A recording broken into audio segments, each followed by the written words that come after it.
Par exemple, c'est mieux de prendre le conseil des aînés. C'est mieux de le faire. Souvent, lorsqu'on est dans l'euphorie et autres, on peut choisir quelqu'un qui est vraiment trash. Mais les aînés ont la capacité de voir au-delà de nous-mêmes. Parce que beaucoup m'ont dit que, oh Gaston, si on joue à lui, ça veut dire qu'il peut marier avec n'importe quel chrétien. Peut-être la Bible demande de se marier entre chrétiens et tout ça. Oui et non. Non dans le sens où, sincèrement, lorsqu'on parle de mariage, je crois qu'il y a d'autres aspects qu'on doit étudier à part la foi de la personne.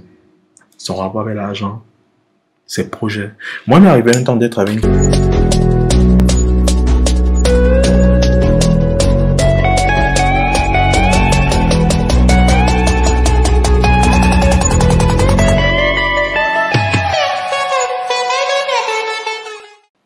Sincèrement, lorsqu'on parle de mariage, je crois qu'il y a d'autres aspects qu'on doit étudier à part la foi de la personne. Son rapport avec l'argent, ses projets. Moi, il m'est arrivé un temps d'être avec une fille. Un jour, on discutait comme ça, on discutait, et là, je lui demandais, ok, toi, tu te vois dans 5 ans? Elle m'a dit qu'elle se voit aux États-Unis. Moi, je ne me vois pas aux États-Unis. Moi, je ne me vois pas aux États-Unis, je ne me vois pas aux States, je me vois ici au pays, en train de travailler à développer mon pays. Elle, vraiment, le Cameroun était foutu, le Cameroun n'a plus rien à apporter. Elle veut se aller en bain. Moi, c'est parce que moi, j'avais en tête. On a deux visions trop différentes. On peut pas cheminer ensemble. C'est comme ça. L'autre ne veut pas être riche. L'autre veut avoir un peu d'argent. Tandis que l'autre cherche à avoir beaucoup d'argent. Il y a une autre que c'était vraiment qu'on appelle une viveuse. Elle, pour bien s'amuser, je dis même pour bien s'amuser, il faut qu'elle dépense au moins 30 000 de sortie. 30 000. Alors que moi, pour bien m'amuser, du moment que je savais avec des gens que j'aime, l'argent dépensé n'est pas vraiment grande importance. Tu vois un peu. Il y a tous ces critères-là. Il faut d'abord savoir qu'est-ce que moi je veux concrètement. Parce que souvent, on me sort les gens que tu vas voir, Dieu choisit ta femme, que toi tu dis que tu veux une femme qui a la chair, qui est ci, qui est ça, qui a la grosse poitrine, machin. Mais Dieu va, c'est vraiment, Dieu va donner ta femme mon type. Dieu n'est pas un masochiste.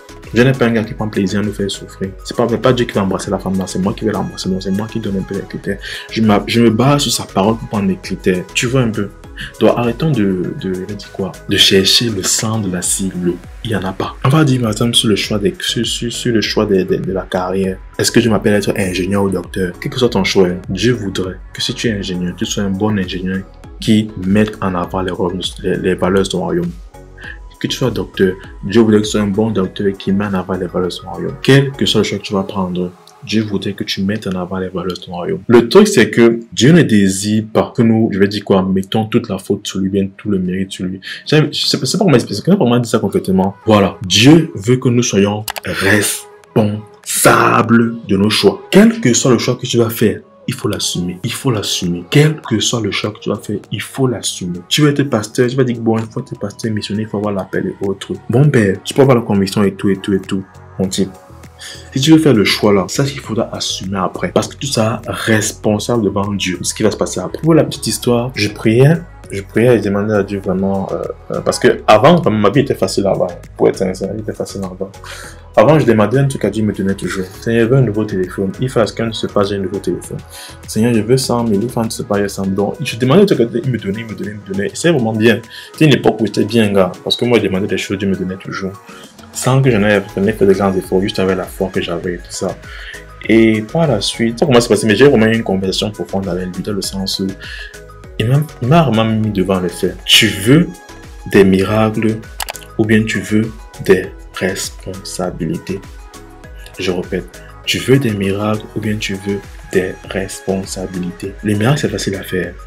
Tu pries, Seigneur, voilà, et bam, Dieu fait un miracle, tu as ce que tu demandais. Tu vas louer Dieu, tu vas l'acclamer, tu vas célébrer son nom, tu vas dire aux gens, voilà, Dieu a fait ci moi, Dieu a fait cela pour moi et autres. Mais j'ai envie de dire que le miracle ne t'apprend rien. Le miracle ne t'apprend rien. Quand tu as un miracle, tu n'es pas capable de transmettre la connaissance à une autre personne. Je m'explique. Tu as un problème de 100 000, n'est-ce pas?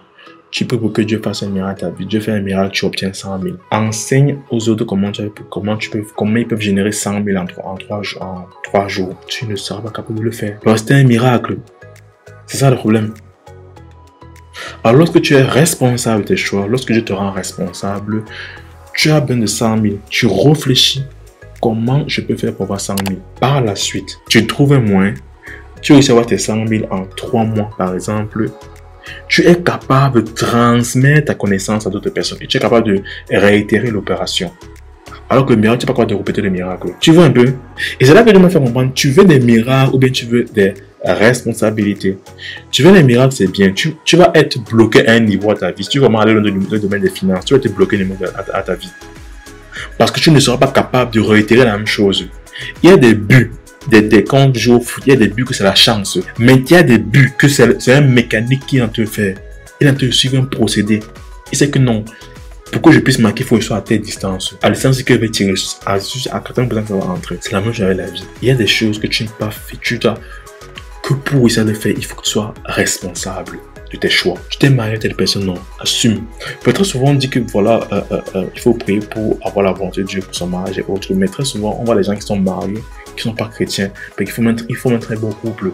Parce que chacun a assumé son couple. Il a été responsable de son couple. Tu vois un peu? C'est ça la différence entre miracle et responsabilité. Moi, personnellement, ça fait déjà depuis quelques années que je vis comme ça.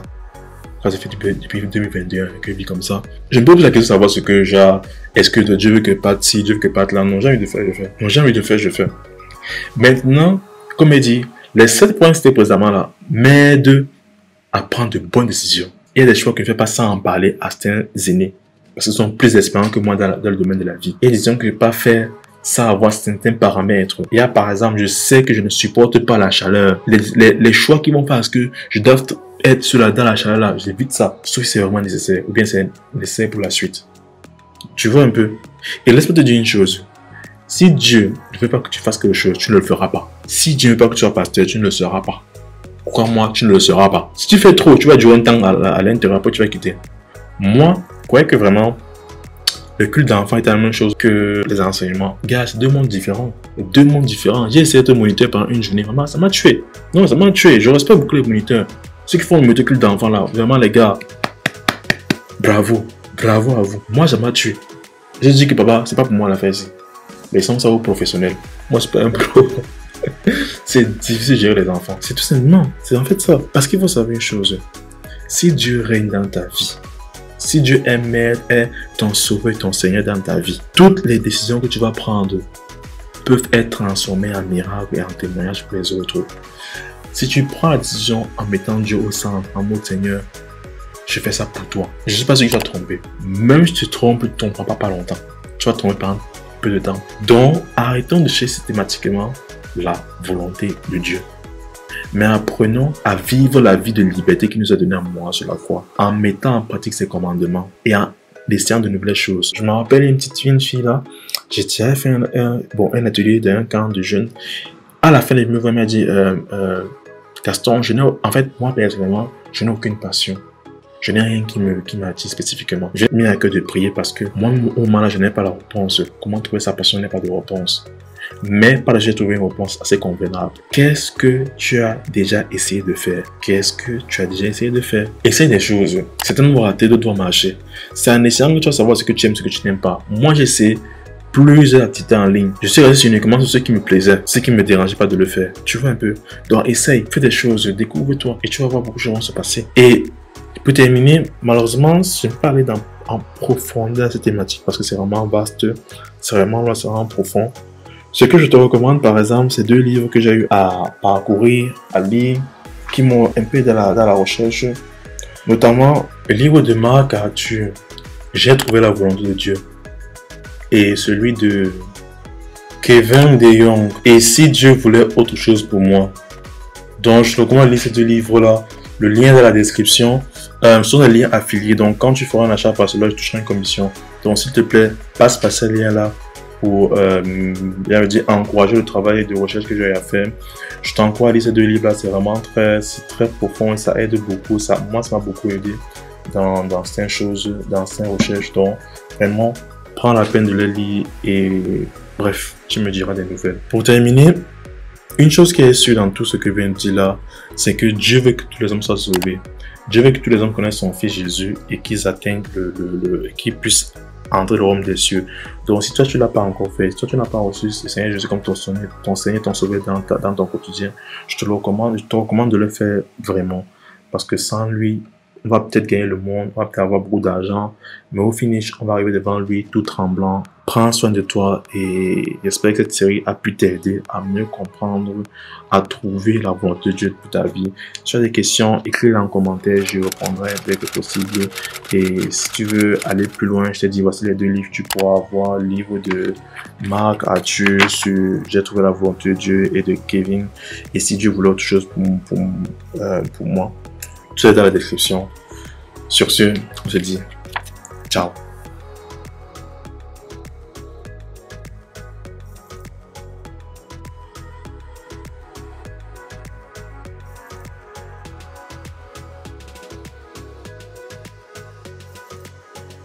Chers futurs entrepreneurs, êtes-vous prêt à faire vos premiers pas sur Internet et à démarrer votre propre entreprise en ligne depuis l'Afrique?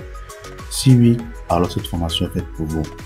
Notre formation intensive de démarrage d'un business en ligne vous apprendra les compétences et les connaissances nécessaires pour réussir sur Internet. Divisé en 6 modules pratiques, il sera question d'un premier temps de vous présenter les opportunités et également les défis du business en ligne en Afrique.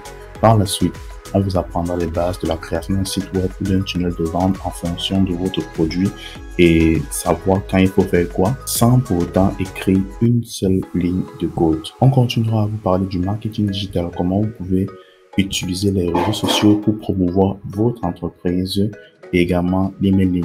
Les emails marchent encore de nos jours. Et enfin, on terminera par une optimisation de votre référencement sur Internet en passant par le moyen pour vous pour commencer à gagner des revenus passifs grâce à Internet. Si tu es intéressé, si tu es de la partie, va dans la barre de description, saisis l'opportunité qui t'est offerte.